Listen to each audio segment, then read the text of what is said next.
Welcome back to Reform Millennials, a podcast where we discuss the intersection of markets, politics, and pop culture. Please remember that the content of this show is for educational and entertainment purposes only. Nothing should be considered financial or tax advice. Please consult a professional before you make any investment decisions.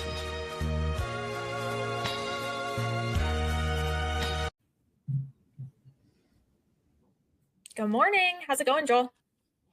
I'm doing very well, Mel. How are you? That was a sigh that I feel we're all feeling, is how busy things have been.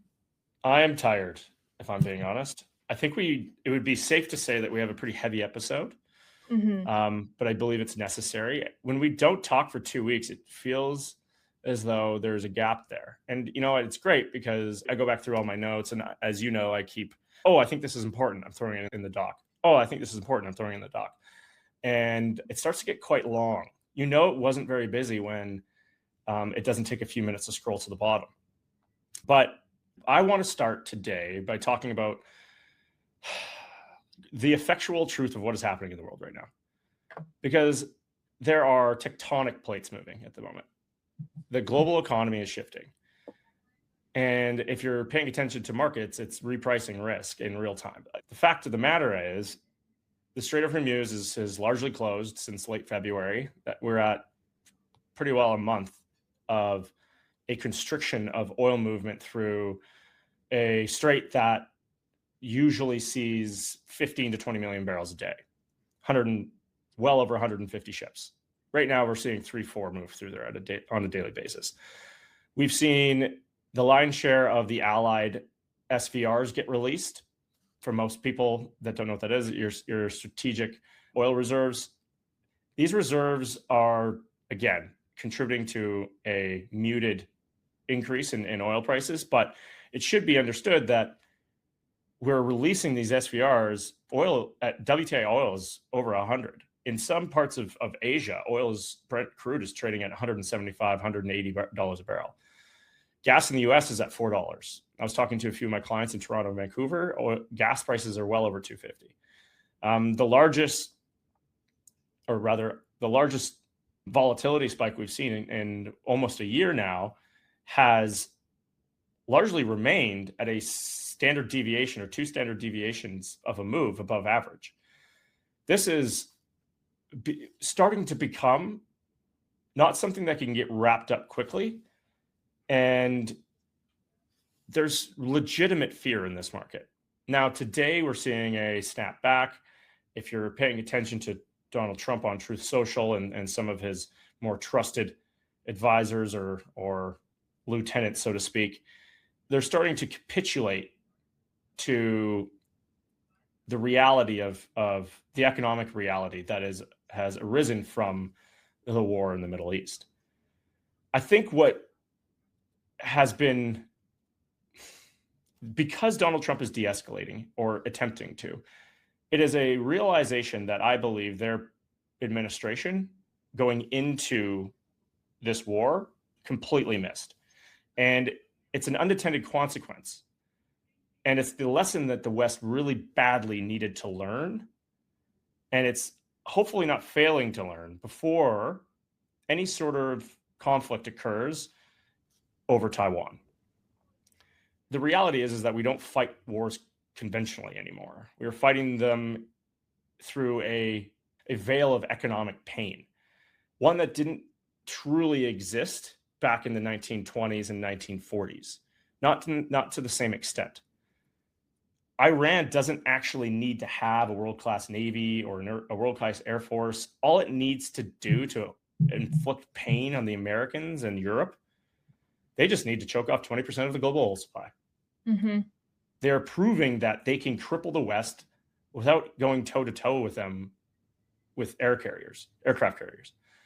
So for investors and for the West, we need to digest this and understand that the price at the pump is clearly a result of a war, and that we need to then politically grapple with whether or not this is justified. And right now, I think it's fairly clear, Canada, Europe, the United States, that we don't have the tolerance for war at this point. The real risk watching this unfold is that China is taking notes. They're looking at Taiwan and realizing they don't need for that war to be bloody. They don't need an amphibious invasion across that strait. They truly just need to initiate a quarantine of a customs dispute over the global shipping and that will then be rerouted through Beijing. If the U.S. yields on any sort of free navigation around Taiwan, similarly to them potentially yielding in the Middle East and the Strait, the Chinese have their game plan for how they would take Taiwan. And that is a true problem. And I think the biggest fallout, if the United States does not understand the consequences of this Iranian outcome. So, give you a little bit of an overview of where the market currently sits right now. Like, we got oil above 100. That is a big issue from a inflation perspective. That has caused the Federal Reserve to try to jawbone the market a little bit in the United States, where they've said that we're looking through this bump in oil prices. However, expectations for rate cuts have gone from an expected 2 to 3 to a potential raise of 1. There is a 50-50 chance that they raise rates at the next meeting, according to the market. That is having a huge headwind on tech stocks and the broader indices. The tech sell-off, to me, is largely driven by this most recent change in rate expectations. But those rate expectations are also hitting housing. We're in the United States, as many people may or may not know, you can take out 30-year mortgages. The amount of home sales occurring on a quarterly basis are falling off a cliff because the refi rates are in the 6s for 30-year mortgages. This isn't tolerable given that most people bought a good portion of the new homes were purchased in the 3s, 4s. So on affordability, concerns over inflation rearing its head again, and then I think a misunderstanding or not a clear understanding of what is currently occurring and what the stated goals of the Trump administration are in Iran. Now, I'm fairly clear on them, but it seems if you were to watch a certain portion of media, they don't have a clue, or they're intentionally making it unclear and foggy. I thought Marco Rubio couldn't have been more clear yesterday. Mm-hmm. So right now we have a very tumultuous Middle East. I do believe that there is a de-escalation plan. I do think that there has been enough success here to call it a win. However, that doesn't change the economic impacts that have occurred with roughly 20 million barrels of oil not getting traded for 35 days or 34 days. That is a humongous problem. Close to 700 million barrels have been moved. And that is not easy that air gap of energy is not easy to transition out of. And it's going to cause, and if you're just looking at oil backwardation being current price of oil, and then the 6-month futures contract, if the futures contract is like 50 and current oil prices are 90 or 105, you have extreme backwardation.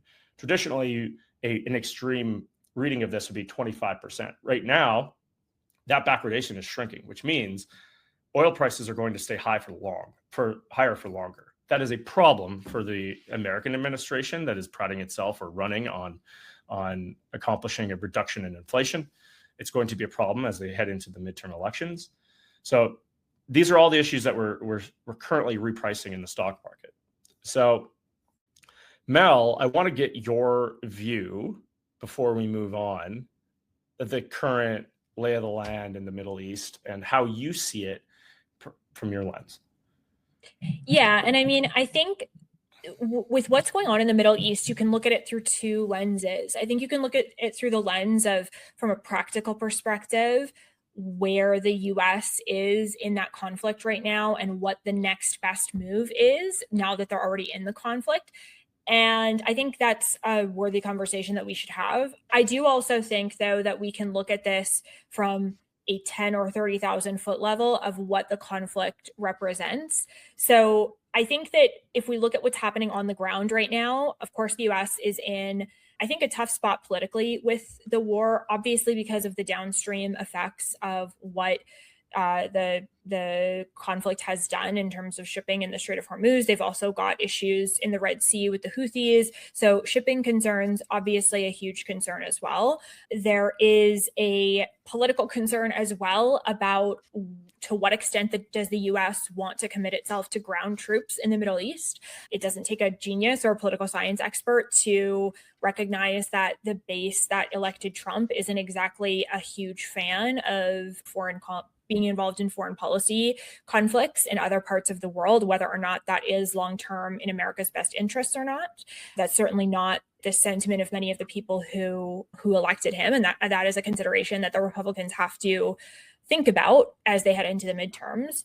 I will just say, though, it does strike me that there is an increasing awareness, just anecdotally, I'm picking this up, of there is a little bit of a difference between what the Trump agenda is going to be and what the Republican agenda is going to be.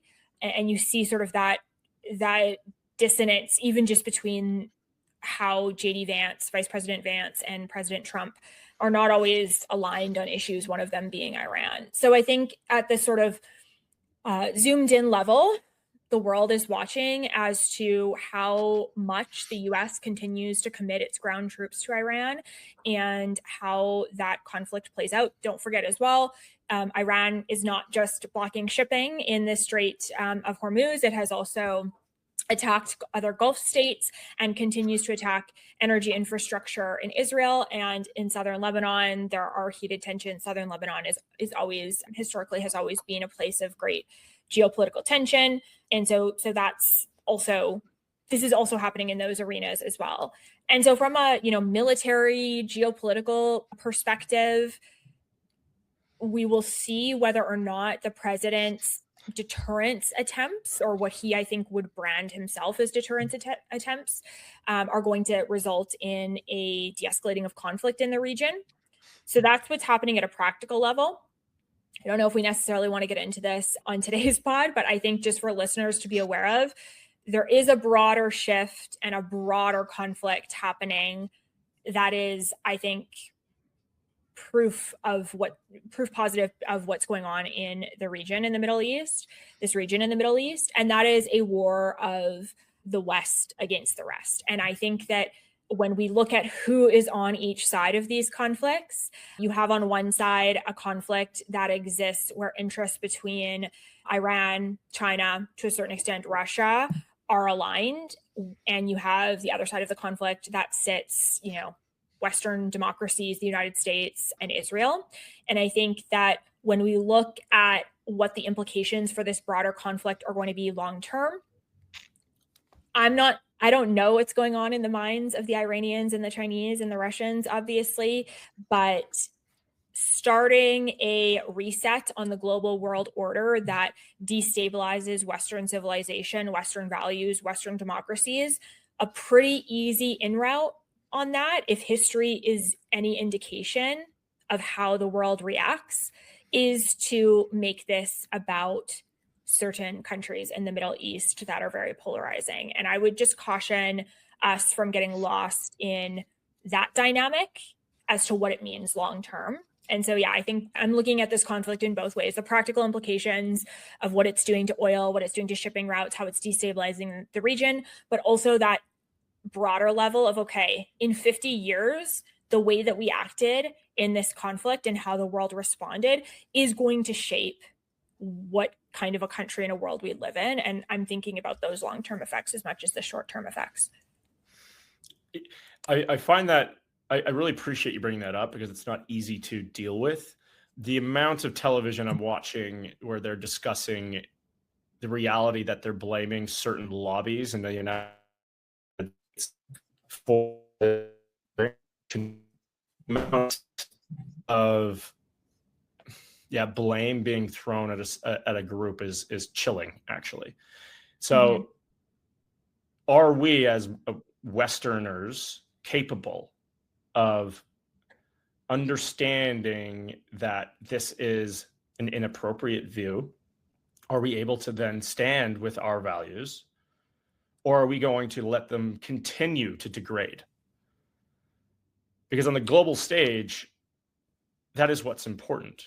And today we saw further fracturing of one of the longest standing and most important groupings via NATO, where Donald Trump made it quite clear, and Marco Rubio more eloquently, I might add, on Monday, that they don't feel as though there is much value in the United States upholding their position in NATO if the current economic reality of this situation is that the US maintains the global seaways and the safety of the Western Alliance and NATO itself. But when they need help, the people or the countries that are represented in that group are not expected to show up for them, with the exception of Israel. So I find that this is a kind of a moment in time where we need to either band together, or, as you mentioned, we're going to see a degradation of Western values and a continued fracturing of the West at the hands of an Axis power, or however you want to actually define them, of a grouping of people that we consider to be economic enemies to an extent, or our adversaries in Iran, Russia, China, to a lesser extent, India and Venezuela. So this is a moment in time that I'm paying a lot of attention to, because it does have an impact on equity multiples. And interestingly, I think the result of this war in Iran is actually going to impact the Europeans more than it's going to impact the United States. And they should be considering that outcome. And if they're not, they are woefully ignorant of what happens when they lose control of energy and no longer have a buyer, and their big bad bully protector, no longer sees value in protecting them.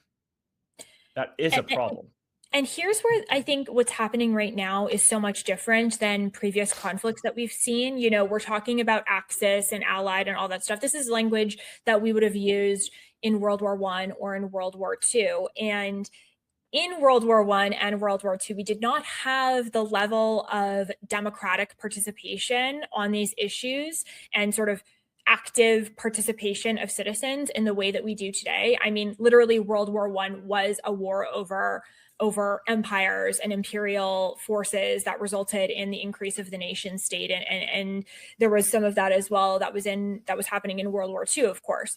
And so what I think is very interesting and a very relevant point when you talk about Europe, this is not the Europe of World War I or World War II, where imperial powers or powers make decisions in what they believe is going to be best for the country while being maybe less concerned about the citizen approval of it. Now, I'm not suggesting that leaders should be making decisions without considering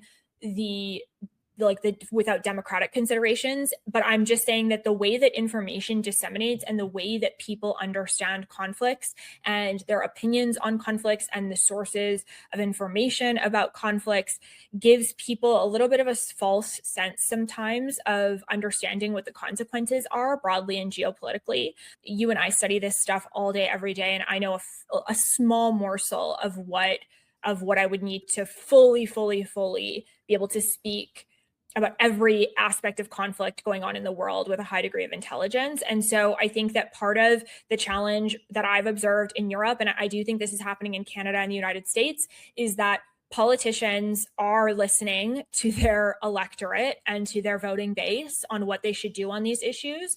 And it does result in actions that don't always make the kind of strategic sense that they would have made in the past. And I think that's where you do get some of that in Europe. And I'm seeing it in Canada as well.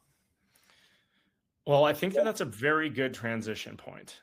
So on the global stage, we're seeing adversaries use economic pain against us and to bypass our strengths and put us in a poor position. And us, I'm including the United States.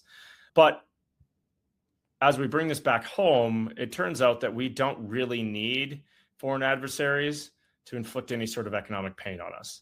We're really, really spectacular doing that ourselves. Yeah.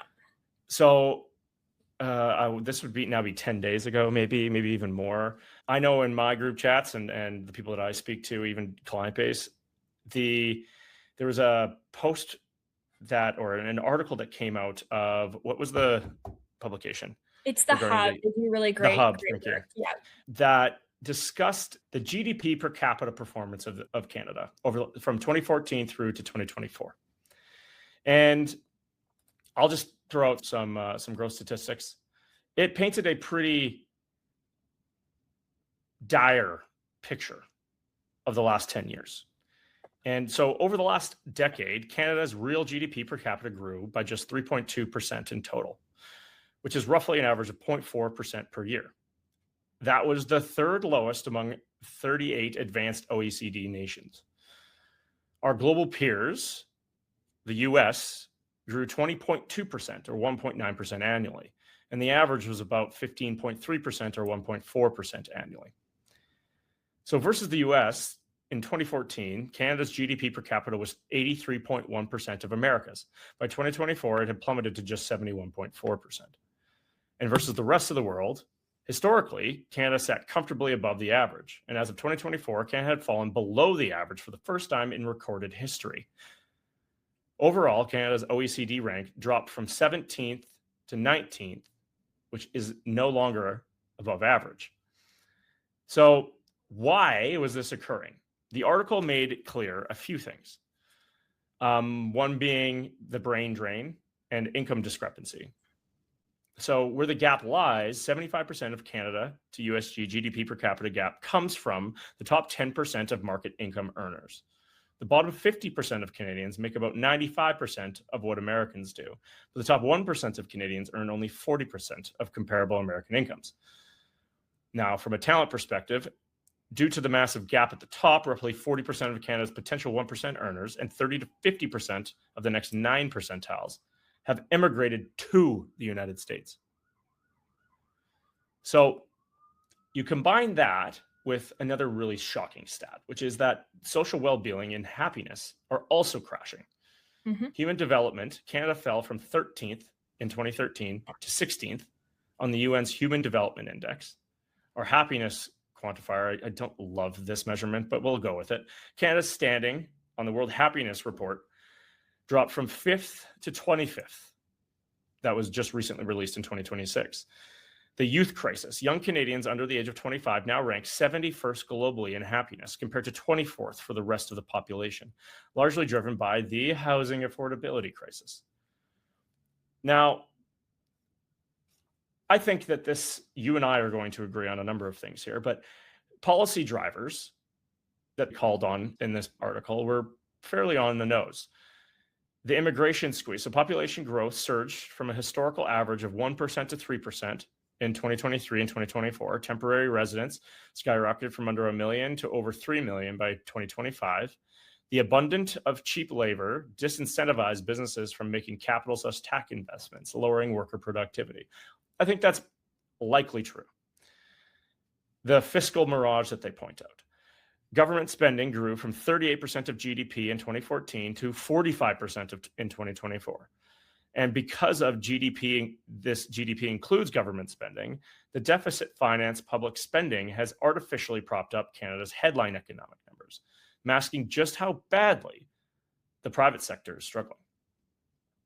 So I will suggest that a good portion, 35%, let's say, for a number's sake, is because of our need to immigrate. Now, I say this because I truly believe that we did need to see that population growth, because one of the fastest deciders of a declining society is a declining population. We aren't having enough children. End of story. However, the economic policy that was also combined with that immigration policy is what has destroyed some of these statistics for us. Now, Mel, I'm not sure how much you spoke about this with your friends. It has been, in most conservative corners, a topic of conversation since, 2018. But it's clear that it's becoming more important to the broad-based population. And I think largely because the article's author did such a lovely job of pointing out the weaknesses of GDP per capita as a stat, et cetera, which most liberals tend to point out. I think that he did a lovely job also articulating the brain drain that I think we were ignorant of. Mm-hmm. So, Nell, I'd love to get your thoughts. I have so many thoughts about this. When I saw this piece come out, I definitely was circulating it amongst our friends. And now I obviously politically lean a little bit more right and conservative, but I want to just acknowledge, I don't think that this piece and the data that's presented in it only upsets conservatives. Like, I think most people who really care about Canada and Canadians would be like, whoa, this is not great. Probably where we would differ on what the piece means and how we move forward is what's the remedy for it and what are the reasons for it. All we can do in economics and analysis is just look at the patterns that we've seen. Of course, there's so many different externalities and things that are impacting the data that we're seeing, but all we can do is look at the data that we're seeing and make the best possible assessments that we can. I would say that what's so disappointing to me in the reality of these numbers is it feels like this issue has been divided on a left-right political axis for some time. So saying anything about the economy or, talking about birth rates or talking about immigration, there was for quite some time, I would say probably since 2015, when the Liberals came in, there was a build within society about the right and wrong opinions to have on these things and ascribed to those things a morality. And so it's not surprising to me that we are where we are with some of these metrics because we haven't actually been allowed in most polite circles and in business to say the quiet part out loud when it comes to some of these things.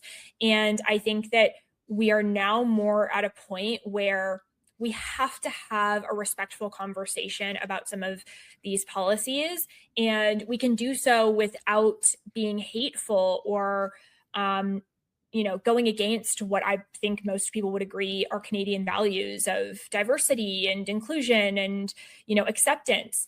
When it comes to the productivity level, part of the issue on productivity growth in Canada, when we talk about population growth, as you mentioned, is absolutely critical. But population growth can be from immigration or natural growth. And as you've rightly noted, Canada's birth rate has dropped below 1.3, and replacement rate is 2. That is a concerning low birth rate. This is like the kinds of concerns that Japan was having, just to give you a sense. And so our population is growing, but from immigration. And that is, I think, at its face, a good thing. But part of how that mix has impacted in the economy is that we have not seen a corresponding growth in economic development with population growth, or GDP growth, which is what we usually would see. And to your point, it is because of the low skill nature of some of the immigration streams that we've allowed. And by the way, that is not the fault of the people who have been coming to Canada to try and have a better life and to sort of live the Canadian dream. Like, I don't think that we should be anti-immigrant at all when it comes to this. But it is always the government's decision to understand whether the policies that it's advancing are having the intended effect and to pivot. I see that the Carney government has pivoted, and we'll kind of see how that shakes out as well. The other aspect, though, that I think is very important is the cultural aspect to this. I don't know about you, but I would say that among our friends and even just in my age group, and you too, like, I'm an entrepreneur. I'm fairly free market thinking. I think big. I think I have the kind of drive that we would be talking about. But even I, in my own business, sometimes feel bad about or put limits on how well I think I can do or how much I can grow. And I think that this is part of the, politeness of Canadian society. I think that you do see people who are making huge economic contributions by way of their businesses or high incomes or whatever, feeling perhaps a little bit stuck in Canada because of that culture and going to the United States or elsewhere. And part of the challenge with that is to actually have the kind of flywheel economy that we've seen in, Silicon Valley and other parts of the United States that we sort of look to for inspiration, is that we need people who do well to stay here and help other people do well as well. And I think that the whole concept of tax the rich and weaponizing success as part of Canadian culture as well as economic policy has caused some people to just quietly say, I'm not going to get into that argument anymore, and I'm going to vote with my feet when it comes to that. And that makes me really sad as a Canadian, a really proud Canadian. And I think that part of that culture is influenced by how our government talks about these things. So the piece, I would just say, like, I think all of my NDP and Liberal and progressive friends, I think they would all have the same view about this. The details are really where we may differ in terms of, okay, now what? What are we going to do about it? Yeah. The now what portion is really all that matters. I completely agree with your assessment on Canadian culture, the view of the entrepreneur. It is not, we do not hold them in as high of esteem and regard as the United States tends to. Building and starting a business is not one of the number one things people think about doing coming out of university or school. That culture of building something new and unique for the world is, I actually believe, to be the number one export of the United States, and something that I admire about them. And as Canadians, I'm not so certain we have it in us to cross that chasm, so to speak, to become more like them. And truthfully, I believe there's a lot of good, we'll call it cultural aspects of Canadian society. I think it's nice that we take care of the bottom 50%. I believe that core tenet of taking care of the population is what makes Canadians so resilient, but then also so special. I do, however, think that we've gone too far one direction, and that is very clearly laid out in this that Hub article, and believe that we need to take this as a flashing warning sign, and that our policy from the top down needs to change immediately. Our focus on stimulating the economy via the government needs to change and stop.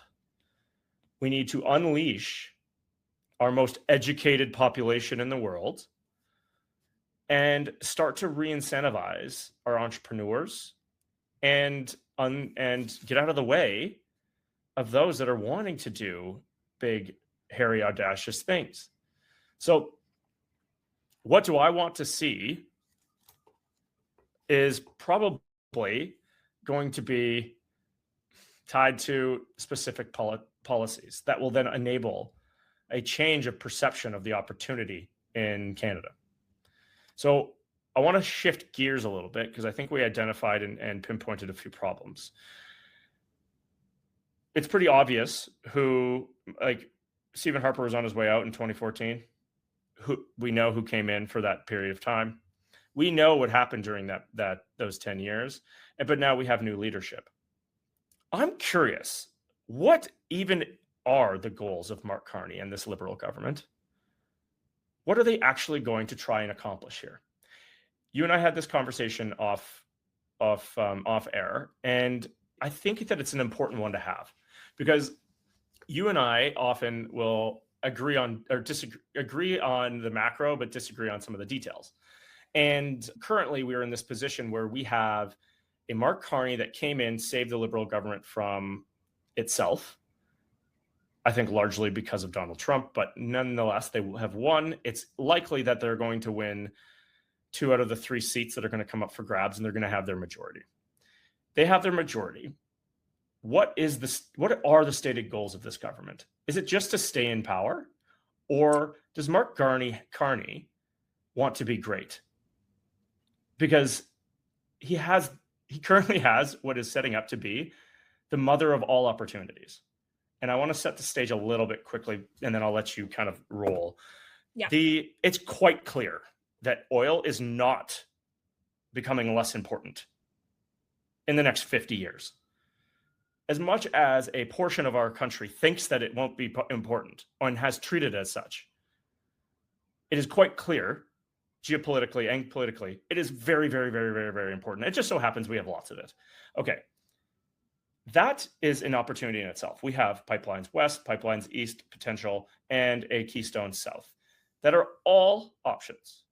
We have the ability and what seems to be projects in place that are to increase exports. We have the ability to take our national resources, turn them into economic opportunity, but then also economic stability and safety for our population and the people of Canada and our allies to the south in a moment when the choke point economically for the world and for our greatest ally is what we have the most of. So I have to ask again, what are the goals of Mark Carney? Does he actually want to be great? Well, I don't know what the goals of Mark Carney are. I think somebody who's being super cynical would say that the goals of the Liberal Party are to continue to be elected, but do we fault the Liberal government for that? That is really the purpose of a political party. Most parties should be concerned about getting reelected. I think that every prime minister wants to be great. Every political leader enters politics, and even people who aren't leaders enter politics wanting to do something great or be something great. I think when it comes to Carney, it just is a question of how does he define that? Does he define that as materially improving the lives of Canadians and doing so in a way that may have him have to break rank with the current progressive sort of ethos and acceptable policy levers? Does he want to be great in continuing to have the Liberals be in government and be successful in government? Does he want to be great in being remembered as somebody who does take the sign out of the window, as he is quoted Haviland saying, and be that sort of strong middle power status? Yet to be determined, and maybe a combination of all of those things. I think that the positive signs that we've seen from the Carney government are a departure from what we've seen the previous Trudeau government have. And I think that that's a good thing for Canada.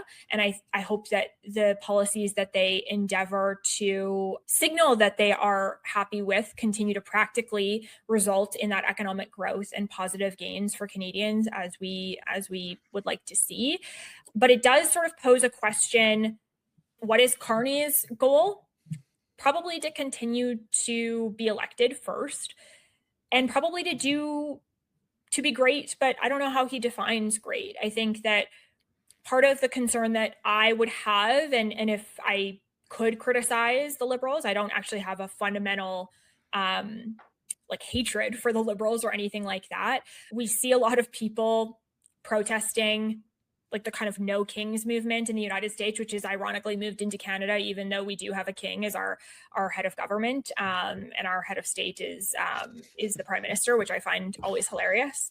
But anyway, neither here nor there. I think we do have to think of how we evaluate that in our political systems as well. If we really are a country that wants no kings other than the actual king that's our head of government, we do need to be holding politicians across the country, left or right, accountable for the actions that they're having. And I think that when the Liberals align themselves as what's best for the Liberals is best for Canada in a way that they've really successfully done, it becomes difficult to break with that. So I don't know if that answers your question really, Joel. I think it's a complicated one, but that's where I'm at. It's a very complicated one. I'm going to be a little bit more direct with what I believe to be. I think obviously everyone wants to do good. I think generally speaking, 99% of the population wants what's best for the common person. And when I think about the incentives of politicians, and this is probably why I've been so wait and see in my view of this current Liberal government, in that I believe that the measurement of the success of a government's impact is largely the improvement of the standard of living of the people that are of the country, and that standard of living is directly tied to economic growth. And if you just measure the 10 years of Justin Trudeau, it is quite clear that it was an abject failure. We fell behind everywhere. Now, if we're 10 years from now, and I'm a 60-year-old Mark Carney, now 70. He's on his way out. We have a transition to probably another Liberal government. And you want to have a legacy. What is that legacy going to speak to? Is it going to speak to your continuation of green policy, but just a stagnation of an economic GDP situation, a continuation of brain drain, or is it going to be oh my, we are clearly on the wrong path. I have this interesting opportunity to insert myself as a well-educated man in finance, someone who is very well connected and understanding of how the world works, and reposition Canada in a direction that brings back a once great standard of living measurement, a once great per capita GDP, and one that was at one point accelerating and growing.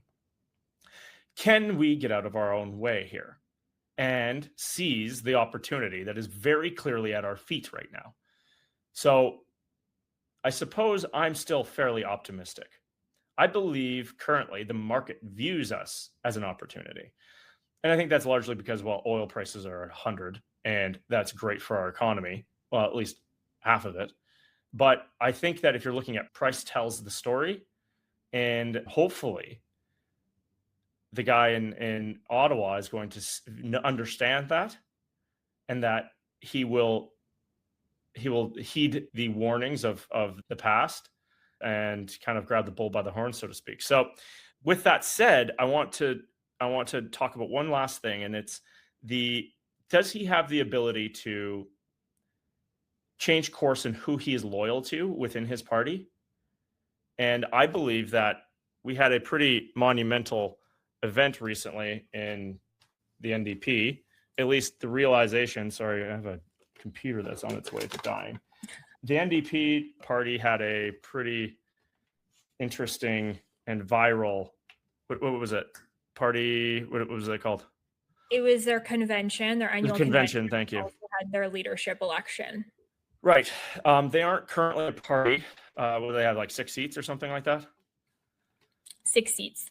Yes. Okay. So their impact is not important. Largely, their failure was what sailed Mark Carney to his success at the most recent election.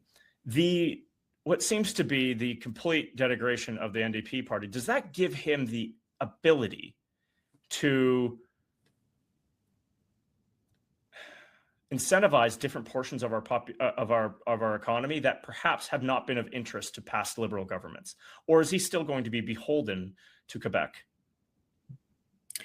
I think that there's a lot of dynamics that a political leader would consider. So if we think that Canada is headed toward more of a two-party system, just the way that the population is distributed and our electoral map and the fact that we have first past the post, a two-party system greatly benefits the Liberals and disadvantages the Conservatives. The Conservatives received about 41% of the vote, which is, by the way, very high for any one party to receive in a federal election. Usually in Canada, if you've received 41% of the vote, you're forming a government. But the Liberals received 43% of the vote, and also their seat breakdown makes that even more sort of advantageous for them in the calculation.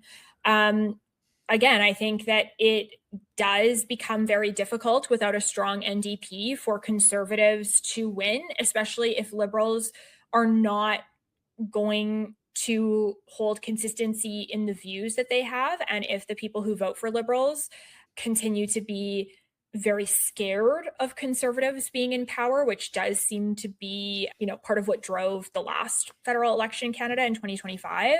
So I think that Carney will have more latitude than he had if we've got 3 by-elections coming up, and the Liberals, usually 2 of those by-elections are usually go Liberal. So he'll have 172 seats after those by-elections, which will be a majority, which means that we won't go to the polls until 2029. So yeah, I do think that he'll have latitude to do the things that he wants to do. I think it really does depend on how the NDP decides to play things.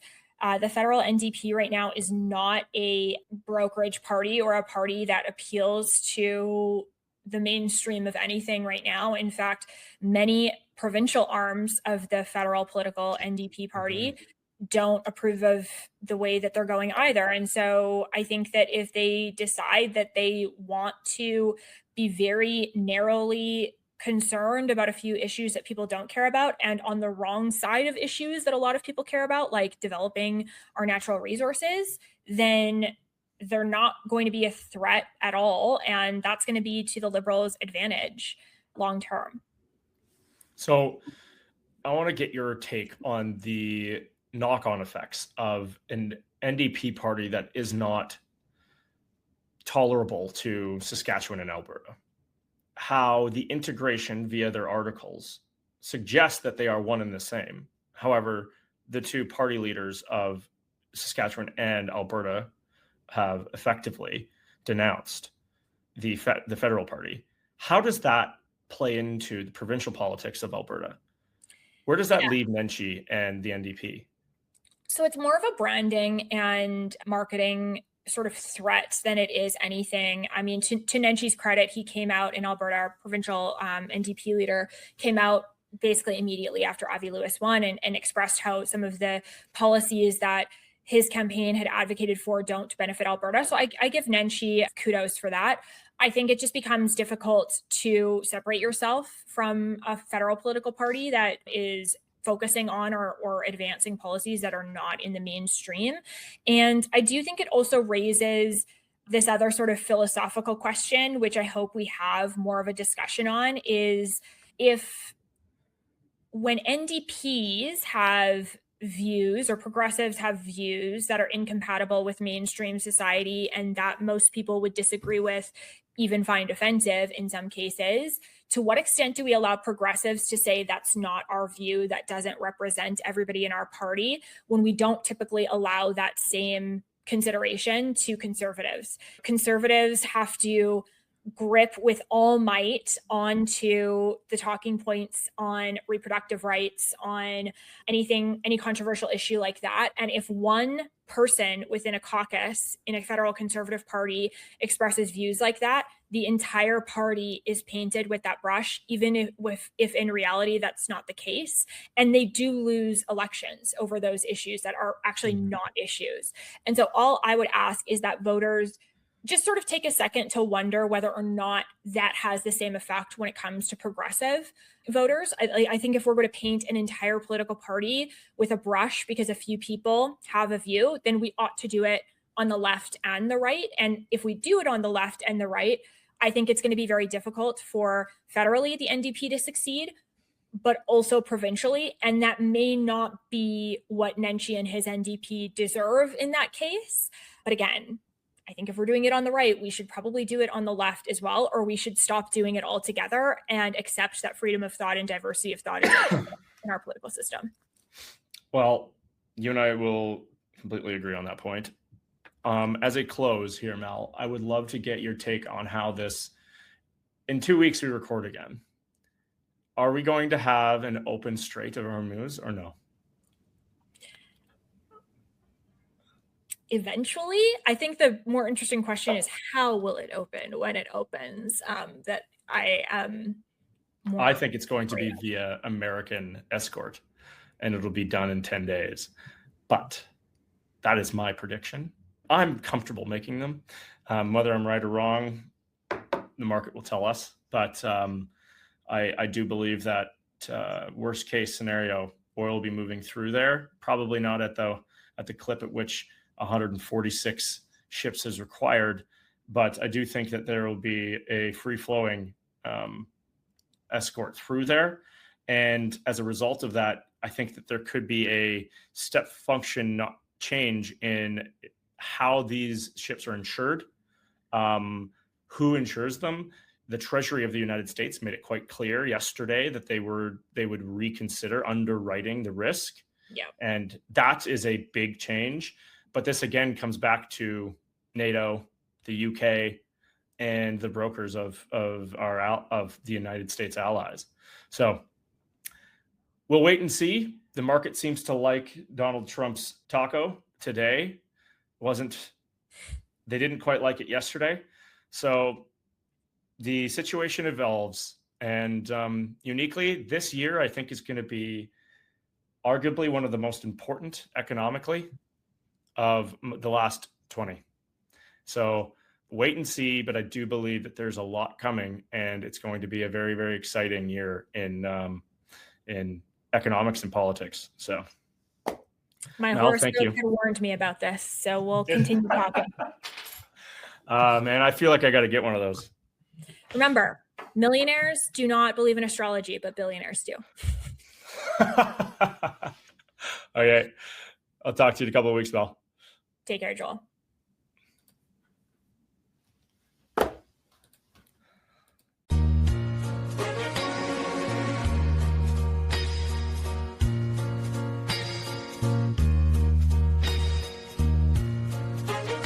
That's all for today. Thanks for listening.